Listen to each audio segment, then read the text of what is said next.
Money Saving Monday, we are helping you put off a very pricey laptop replacement. A basic laptop that cost about $500 a few years ago could now set you back $700 to $900.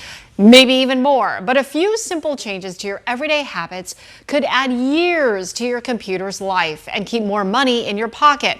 Tyler Luchtman with My Computer Works is here with the things we should all be doing. Okay, this segment is so for me as well, because I always say I am technologically challenged. Yes, I'm the one with 80 tabs open. All right, so sometimes, we think, oh, my computer is so old, but that may not be the case. It's more of, what to do and what not to do, right? Right, exactly. Of course, computers can get so old that you have to replace them, but many times people will replace before they really need to, or they don't take care of their machine properly, and then they don't get the full lifespan that they should out of it.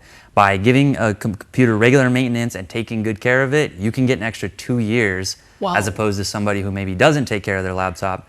Their computer's going to die maybe 2 years earlier than it should. Wow. Okay, so let's save people money now and unpack this. Let's start with the battery. What should we know about the battery? Yeah, so the battery, it's always good to go ahead and unplug your laptop if you're not using it. Like if you're gonna close the lid, you're done. Unplug the charger actually, which surprises people because you think, I would wanna leave my computer charging all the time. That way it's at 100% and ready to go, right?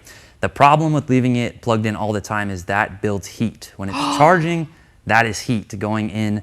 That is a hot spot. It becomes a hot spot at the port, and that will actually wear it down over time.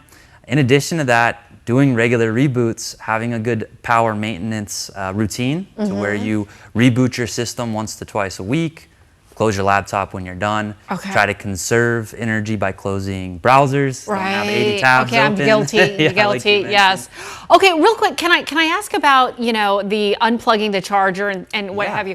So even if, let's just say my laptop is at 20%, and I want to still, I want it like all the way up to 100 or at least 80 or something like that. Is that bad? So I love that you said 20% because they say actually between 20 to 80% is like the sweet spot. Like that's perfect. Okay. So if you drop down to 20%, plug the laptop in, let it charge back up to 100, unplug it.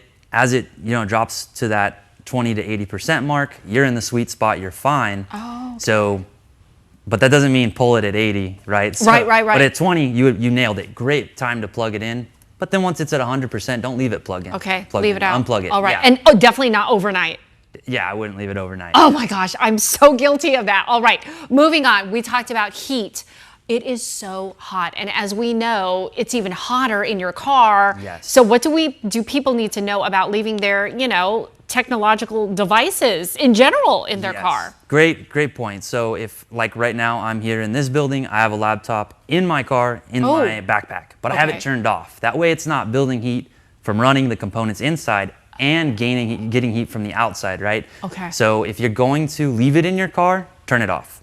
Okay. If you're just driving from your house to your place of work really quick, that's fine. You can leave it on, put it in your bag, and then use it once you get there. That's okay. Here's another question. Since you talked about turning it on and off, how often should we be turning it on and off? Should be doing a reboot if you can twice a week. Every 3 to 4 days is what the manufacturers actually recommend. And then on laptops, you mentioned heat. They call them laptops, so people think that they're supposed to keep them on their laps, right? That goes with the name. Yes. No, on a hard surface is much better than keeping it on your lap, on your jeans, pants, blanket. In bed?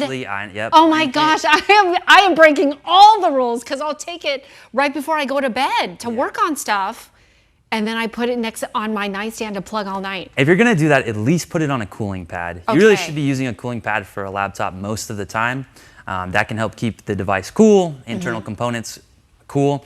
So if you're gonna do it, at least use a cooling pad, but ideally, hard surface with a cooling pad as well. That's gonna keep it cool and the proper ventilation so it doesn't overheat. Real quick, when should we consider replacing it? Most laptops usually make it between the 5 and 7 year mark. 5 to 7, remember I mentioned 2 years, you might get extra if you take good care of your device. So you might extend that to 7 years. If you have an 8 to 10-year-old laptop, chances are the components inside are not fit to handle the latest versions of your operating system. Got it. So 5 to 7 on a laptop. Desktops, they go a little longer. They usually go about 10 years if you take good care of them. Okay. And then it's time to replace. Great info. I have learned so much, and there's a lot of work that I need to redo. So thank you so much, Tyler, for all that information. Hopefully it helped our viewers at home as well. Yeah. All right, Crystal, hopefully you're not as guilty as I am.